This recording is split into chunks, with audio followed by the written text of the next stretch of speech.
The Capitals could use Ryan Leonard on this team right now. Your Locked On Capitals, your daily podcast on the Washington Capitals. Part of the Locked On Podcast Network, your team every day.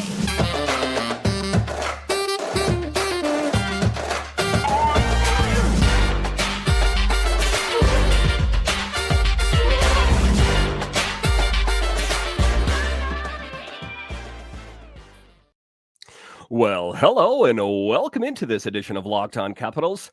I'm so glad you decided to join me today. As always, this podcast is free and available on all the major platforms, including the SiriusXM app and on YouTube. And I want to thank you for making this your first listen each and every day.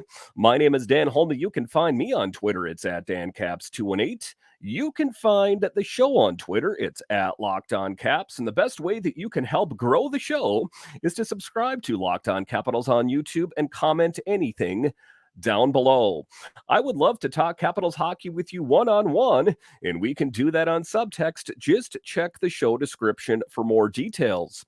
Today's episode is brought to you by Game Time. Download the Game Time app, create an account, and use code LOCKEDONNHL for $20 off your first purchase. So in this edition of Locked On Capitals, we talk about how the Caps fall to the Rangers. It was a rough one. That's why we'll save that for a little bit later in the show. A little bit later, we will talk about the latest with Ethan Bear and Max Pacioretty. When will they join the team? But just to get it going here, we will talk about Ryan Leonard as he continues to just light it up wherever he goes. We know he's having a really great year at Boston College, but also lighting it up in the U20 tournament. We could use a player like Ryan Leonard on this team right now. He has a lot of the same skill set that Tom Wilson has. He is a physical player. He's a gritty player. He's tough to drive off the puck. And he's sound judgment when he has the puck, and he can score all kinds of goals. He seems to be like the perfect piece to help fix what is ailing this Capitals team as they struggled immensely tonight. But talking about Leonard in particular and kind of the history on him is the Capitals ultimately didn't think that he was going to be available at 8th, and they got lucky. I thought that the Capitals would be all in on Mishkov. As it turns out, they had Ryan Leonard available. And like I said, Ross Mahoney didn't think that he would be available, but he was. And, there was a bit of, uncertainty. Some people are like, well, they got Ryan Leonard, but ultimately it seemed like Mishkov would have been a better fit. I think that's all nonsense, and we're starting to see that be true the further and further Leonard's career goes on at Boston College and at the U20 tournament. But the Caps, they made the right decision by going with Ryan Leonard. There was also rumblings out there about Benson as well. But I think that when we look at this draft, I think that the Capitals fans will know that they made the right decision. Ross Mahoney, the scouts, they made the right decision. But talking about what he's doing at Boston College, where he has 10 goals and 8 assists in 17 games. Quite a season that he is having so far. And, the thing of it is that he probably won't be joining the Capitals next season. I know that sometimes that happens, but generally speaking, they don't just hop from Boston College right into the NHL. However, if he continues to just light it up, stranger things have happened. I'm not going to say impossible. I'm going to say improbable. This is his first U20 World Junior Championship. And then on Tuesday, he was skating on one heck of a line with Gabe Perreault and Will Smith, and he didn't find the back of the net, but he got an assist. And it wasn't just that. It's everything that he did other than score goals. He had 8 shots on goal. When the United States won 4-1 over Norway in its opening matchup of the 2024 World Junior Championships. When you watch the video footage, you're thinking, why not now? Why can't he be on this Capitals team right now? We need him now. We know that some players did shoot all the way into the NHL right away. Take a look at Fantilli, for example. His 8 shots were equal to 18% for the team there. His first career in the U20 World Junior Championship came on a Team USA power play in physical as advertised. That was what kind of the thing that I said is kind of a Tom Wilson 2.0, kind of a stockier guy, but I think ultimately still kind of growing into his body. But his first point, like I said, his first career point on the power play. So he is a versatile player, and I think that ultimately he has a bright future with the Capitals. And I wish it could be sooner than later. Just taking a look at him in particular, though, he did have that physicality that is as advertised. A team high 4 penalty minutes, and his size is what is important to him. He's not easy to drive off the puck, and when he's in possession of it, he doesn't let go of it. But he can also steal the puck away. He is kind of an intimidating character out on the ice. And the one thing that really kind of stood out for me about Leonard as he has a motor that just doesn't quit. And I guess what I'm trying to say is that there's no lapses or there's no laxes in his production. He is all in. His foot is squarely on the gas pedal every time that he is out on the ice, and is going to be one heck of an addition to this Capitals team when he's ready to go. But really talking about popping off the page, just because this Capitals team has had a bit of an up and down season, a really bad loss to the New York Rangers tonight. So it's good to look at some of the good things, the future. And Ryan Leonard is definitely a part of that. Super excited to see what he continues to do with Boston College for the remainder of the season there, and also what continues to go on with anything else that goes on, at the World Junior Championships, to see what kind of production he can get going there as well. But that would be nice, wouldn't it, Capitals fans, if we think about it, if he would be able to join the team next fall and really help their pursuits in this, getting younger. We've had a taste of it this year. We have Connor McMichael, we have Hendrix Lapierre, even Mir Shnashenko. So it's the taste of it is there, and it's slowly moving in that direction as you see the production of some of the older players on the team, like Alex Ovechkin, and it's just kind of a turning of the page. Players do get older and a little bit less production. You are starting to see slowly the next wave of Capitals players coming, and I think it's going to be a dynamic group of players. And for me, I'm excited, but it's kind of fun to just kind of sit back and watch the talent, like at the U18 tournament, and also just the great talent that the Capitals already have down in Hershey, just kind of understanding what kind of talent they have. U20 tournament, excuse me. So that is what is exciting for me as a Capitals fan, is just to see this progression in this final turn to get younger. There's been this great reluctance for the longest period of time to get younger, but we're finally starting to see it come into fruition. The positive momentum started for Leonard. Leonard's performance comes after scoring 2 goals and being named player of the game against Team Canada in an exhibition game before Christmas. So no matter what he does, he just continues to knock it out of the park, and just a really great addition to the Capitals' futures. And I, for one, am really looking forward to seeing what he has in the tank. But as of right now, it's kind of just sitting back, observing, and knowing that one day, maybe one day soon, Ryan Leonard will have a Capitals jersey on, and I think that he's really going to help this next wave of Capitals players. It's going to be a high-scoring group of players, great defensively. There's a lot to be excited about. All right, so coming up here after the break, we talk about how the Caps had quite a horrible loss, to be honest with you. A pretty good first period, but the rest of it was quite tough to watch. We'll talk about that coming up.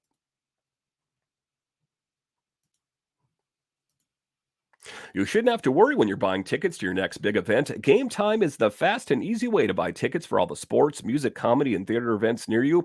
With killer last-minute deals, all-in prices, views from your seat, and their best price guarantee, Game Time takes the guesswork out of buying tickets. And what is one of the things that I love about Game Time is that when my favorite band or my favorite sports team is playing, all I got to do is open up the Game Time app, and it makes it so much easier. So I would recommend using Game Time right now. So take the guesswork out of buying tickets with Game Time.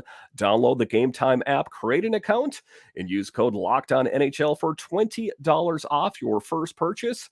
Terms apply. Again, create an account and redeem code LOCKED. ONNHL for $20 off. Download Game Time today. Last minute tickets, lowest prices guaranteed.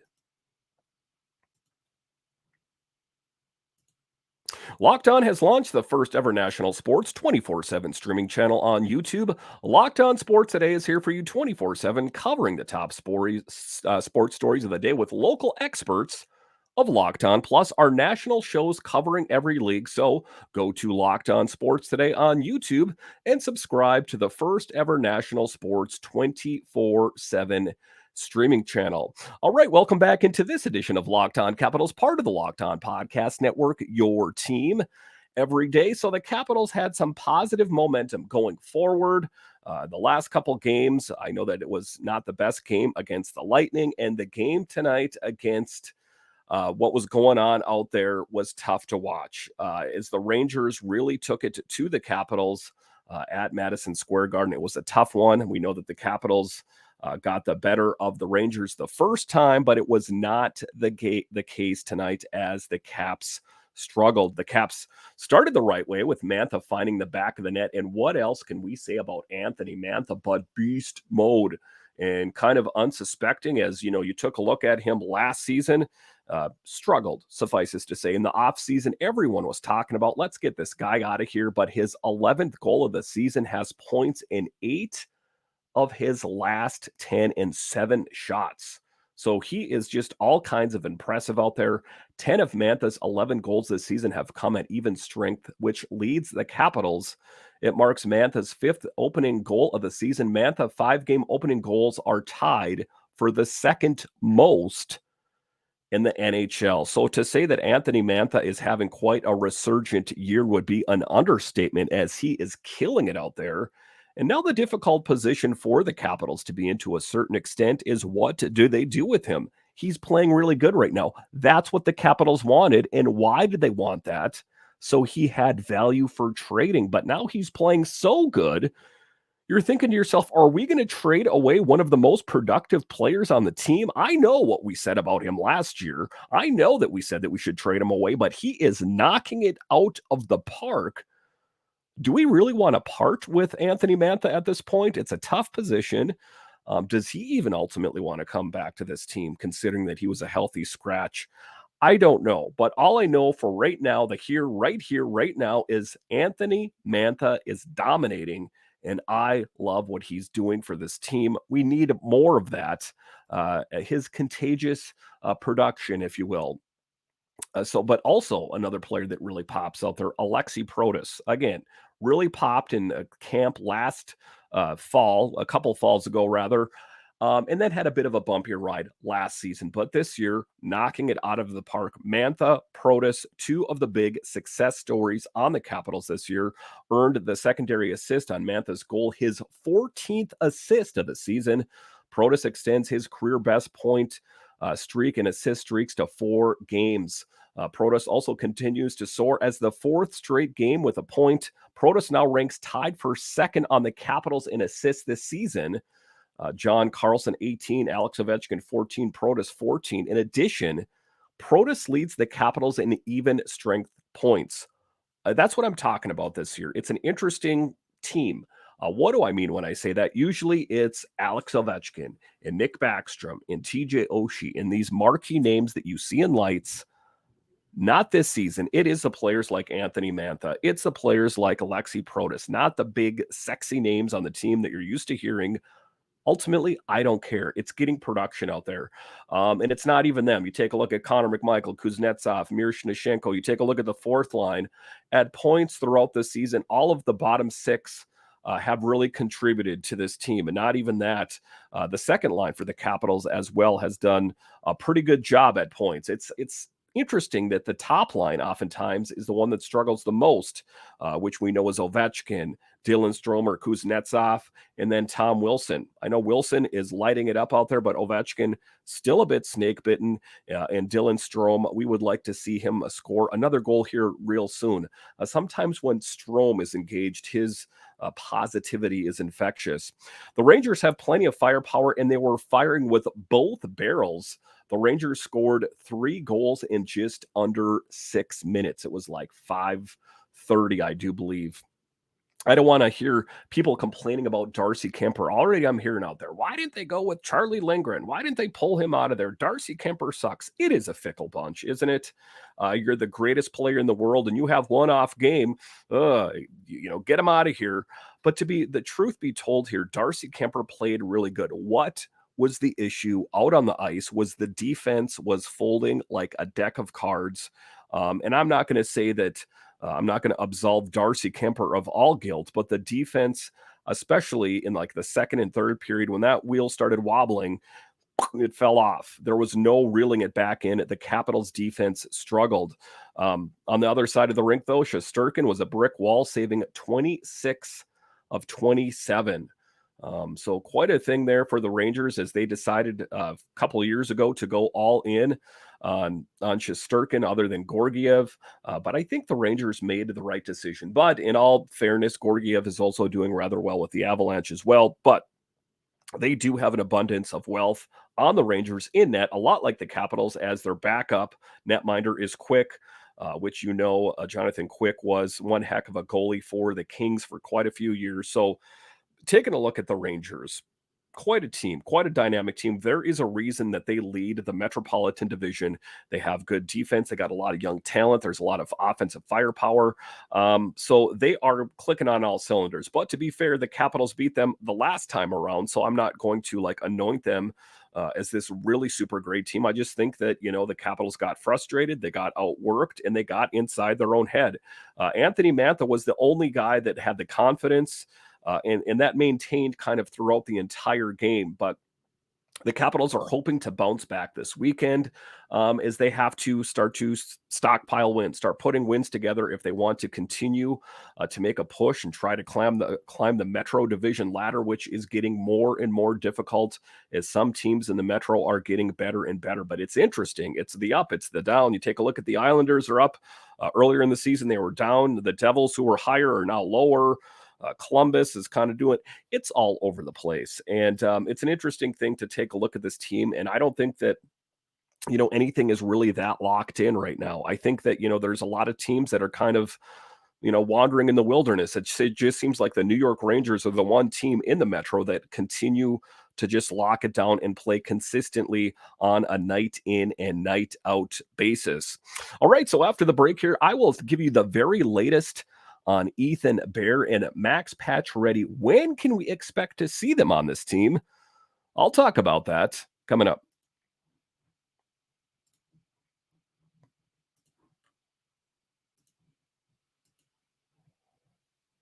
Right now, new customers get $150 in bonus bets with any winning $5 moneyline bet. That's $150 if your team wins. If you've been thinking about joining FanDuel, there's no better time to get in on the action. The app is so easy to use. There's a wide range of betting options, including spreads, player props, over-unders, and more. And let me tell you something, guys. If you're watching a game and you're not that into it, put a little bit of money on it. Open up that FanDuel app. If you're watching the Commanders, if you're watching the Ravens, put a little money on it. It makes watching the games that much more exciting. The app is super easy to use. There's a wide range of betting options, including spreads, player props, over-unders, and more. So visit fanduel.com/locked on and kick off the NFL season. FanDuel, official partner of the NFL. All right, welcome back into this edition of Locked On Capitals, part of the Locked On Podcast Network, your team every day. You'll have to excuse me as I've been having a bit of technical issues tonight as I'm switching to a new microphone. I plugged it in, got it all ready to go, totally screwed up my computer, so I had to move a bunch of things around, bring out the old microphone. So kind of a little bit rattled trying to get it together here, but I will have new equipment on the show soon. But so just if the sound is a little bit off or something like that, bear with me as I am making improvements to my equipment very soon here. All right, in this next segment here, we are going to talk about Ethan Bear and ultimately when will we see him? When will we see Max Pacioretty? Well, Ethan Bear is a player that I've talked about for the longest time that he is going to officially join this team. He's got to put pen to paper and he will be a Capital, but we know the whole freeze situation. I expect that Ethan Bear will put pen to paper here within the next couple of days, officially making him a Washington Capital. He's going to sign a 2-year deal. It's an AAV of $2 million plus per year. So bargain basement shopping for the Capitals. And he is a dynamic player, and they got him on the cheap. So what do we know about Ethan Bear is he can log a lot of minutes. He can block shots. He has an offensive flair. There is a lot to like about Ethan Bear, and he is going to bolster the Capitals blue line on the right side, kind of solidifying it for years to come. So what does that mean is that there is probably going to be an expendable piece. You could expect to see potentially a trade coming up here soon as there is a glut of talent on the blue line. Like I've spoke of, I know there's injuries, there's that kind of thing. But ultimately, they would like to, I think, flip one of the blue liners to improve this team. We know that we've heard about that top 6 forward. I guess, Max Pacioretty somewhat loosely fits that description, but I don't think that's ultimately what Brian McClellan was talking about. I still think they are going after a bigger fish. So Ethan Bear solidifying it. What that means is that there's a potential that one of the guys on the blue line now could be expendable or a trade piece. The other player in particular, as well as Max Pacioretty, as he is ramping up as well. What do we know about Max Pacioretty is that at 6 different times in his career, he has scored 30 goals. Subsequently, the last 2 seasons have been greatly limited due to the fact that he's had Achilles issues. What kind of Max Pacioretty are we going to see out on the ice? I guess we will find out soon as he is ramping up. Some people thought he was going to be, since he was skating with the main group, that in Ethan Bear, that maybe both of those guys would be playing. Of course, we know Ethan Bear wouldn't have happened, but Max Pacioretty potentially, I still think that, probably I would say within the next game or two, we will see the debut of Max Pacioretty. For me, I'm really excited about that, just at the potential of what can be. It's been kind of this same lineup through this season. I know we've plugged and played different guys from down in Hershey, but I think that they need a true offensive player like a Max Pacioretty who has a great shot. And despite the fact that he's had Achilles issues the last couple of years, can still skate rather well. I'm excited about the potential of what can be. You take a look at Bear, you take a look at Pacioretty. It's a win, win, win, win. They are already skating with the Capitals right now. It's just a matter of inserting them into the lineup, and I think that things will get better. These aren't meh moves. I think that there is a tremendous upside for Max Pacioretty if we even get just a glimpse of what he once was. I think that that would be a drastic improvement in Ethan Bear as well. All the video footage that I've seen of him, just a really, really great player. No real downside. What do we know about him right now is that he had a shoulder surgery that he's still recovering from. I don't know how he is right now, but I tend to think that he's pretty good if he's out on the ice practicing with the main group there, that he will be joining the Capitals soon. Tough questions lie ahead for the Caps. Who is the player that's going to come out when Max Pacioretty gets inserted? Who is the player that's going to come out when Ethan Bear gets inserted into the lineup? A lot of tough questions for Brian McClellan. I'm sure that Spencer Carberry is going to factor into that as well, that these players need to be on top of their game as competition is getting inserted into the lineup. And if you want to continue to get a sweater night in and night out, you are going to have to play your very, very best. All things considered, I'm not down in the dumps on the Capitals. I think it was a bad game. I think the defense struggled a little bit, but all things considered, I think the Capitals are doing pretty well. It's just when they struggle a lot. And that was evident in the game tonight against the Rangers. Again, let's take a look at some of the sunshine, the positivity. Anthony Mantha, another great game. Alexi Protus, another great game. So those two players in and of themselves had really standout games. Of course, just to kind of have a wide spectrum of here players that still need to show improvement. Alex Ovechkin needs to score goals on a consistent basis. The overtime winner was nice, but we need more from Alex Ovechkin. I mean, when you take a look at him engaged 40, 50 goals, could you imagine the difference that would make for the Capitals? I know that was over the entire span of a season, but you know what I'm talking about. He is way behind where he needs to be. We need to see a lot of the Capitals players. We need to see more from Strome, Wilson, Ovechkin, Oshie when he's good to go. A lot of these players that have been steady eddies on this team for so many years, we need to see more production if this Capitals team wants to continue to succeed. All right, once again, I want to thank you for joining me on this edition of Locked On Capitals, your only daily year-round podcast covering the Washington Capitals. And I want to thank all of you that listen on the audio side and watch this on YouTube. You are what makes this show successful, and I have you guys to thank. All right, once again, I want to thank you for joining me on this edition of Locked On Capitals, part of the Locked On Podcast Network, your team every day. My name is Dan Holme, and I'll talk to you again next time.